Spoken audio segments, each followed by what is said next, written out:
Hey y'all, back for another episode of Wheelguns. So today we're going to be taking a look at reloading techniques. I kind of hinted at this at the end of the last video.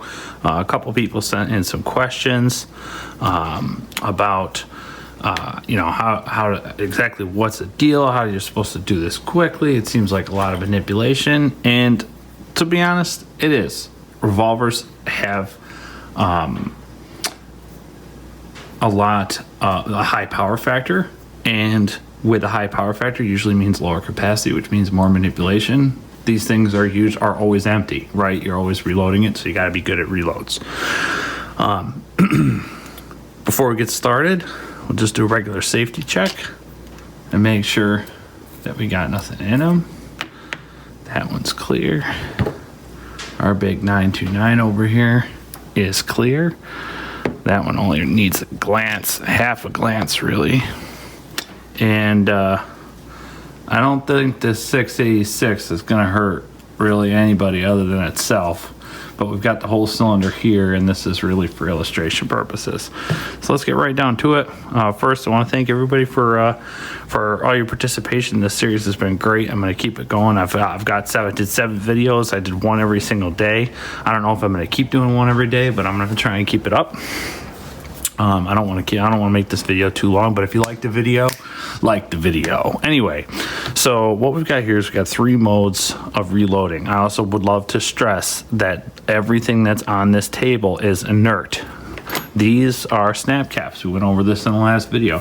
This is taking the place, focus. This is taking the place of a primer. Come on. This is taking the place of a primer, and this is just an aluminum body.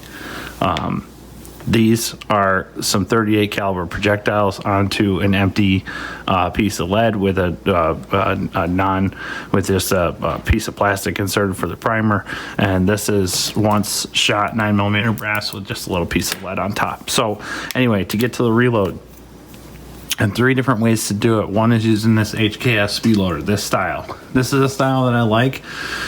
It's very reliable, but it takes a bit of practice in order to really get this thing down. And so the way that this works, this is highlighted orange just so I can see it when I'm trying to do this quickly. But the way that this works is that this gets inserted, right? The revolver's open, it gets inserted in there.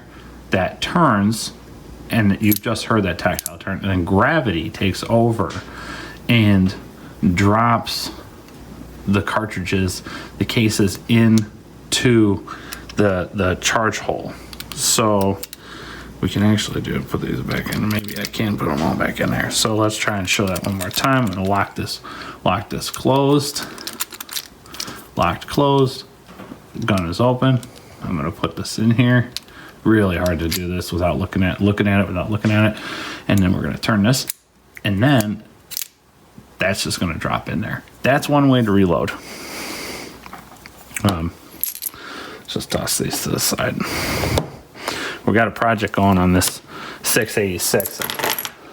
You can see the bench is a little cluttered today. I'm sorry about that. The other way to do a reload is a speed strip. This is something I use with my little J-frame here. This is very difficult, very slow to load under duress.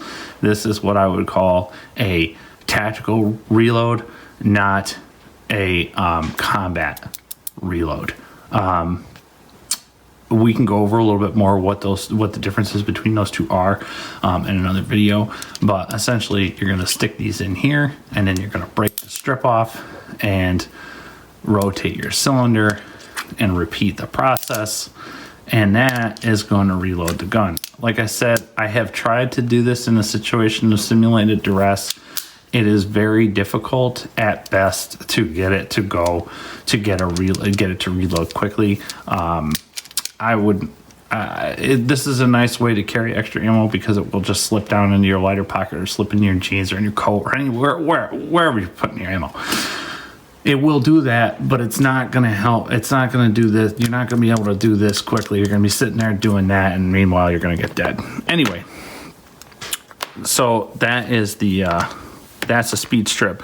This is this is the competition gun. This is a Smith & Wesson 929. It is an absolute beaut, but it uses this. This is called a moon clip. Now, a moon clip, it gets derived, the name goes back, it gets derived. These used to come in halves. So you had 3 on one side and 3 on the other. Colt and Smith & Wesson 1917, 1915s. They were using these in 45 ACP, which is an automatic, which is an auto-loading cartridge. This is chambered in 9mm. This makes that all of your ammo is affixed in a package. So all of this gets affixed into one of these moon clips. And this thing, I mean, just, if you get it lined up, like I said, it's really hard to do it. I'm trying to do it through the camera lens. I'm trying to do it without looking at it. But you get this thing lined up really well. And most of the time, I don't even have to look at it. I can get this thing loaded just by, just by dropping it, essentially just by throwing it at the cylinder, closing it. Now we're ready to go. So, on extraction, when you tip this thing up and you just dump that out, they're all going to fall out all at the same time. This thing, really cool way to do it. Also difficult to sort of conceal, right? It's a little bit difficult to carry. They make, Smith & Wesson does make an 8-shot cylinder, 357 Magnum, 327, 2 different barrel lengths of a 327, a 627 that they make, which is an all stainless, all steel gun. Yeah, this is this 929 is a lot of fun. It's just fantastic to try and go racing with. That is 3 different ways to do a speed load. This thing is just not focusing. To speed load your revolvers. This has been, like I said, it's been really cool. If you liked the video, send me a question. I'll do a whole video response on it. I'll do whatever you want me to do. If anybody's looking to get their permit, reach out to me or reach out to send an email to the Defender Training. thedefendertraining@gmail.com. We'll get you into a class, and it's going to be an awesome time. But anyway, thanks a bunch. Have a great day. See you guys later.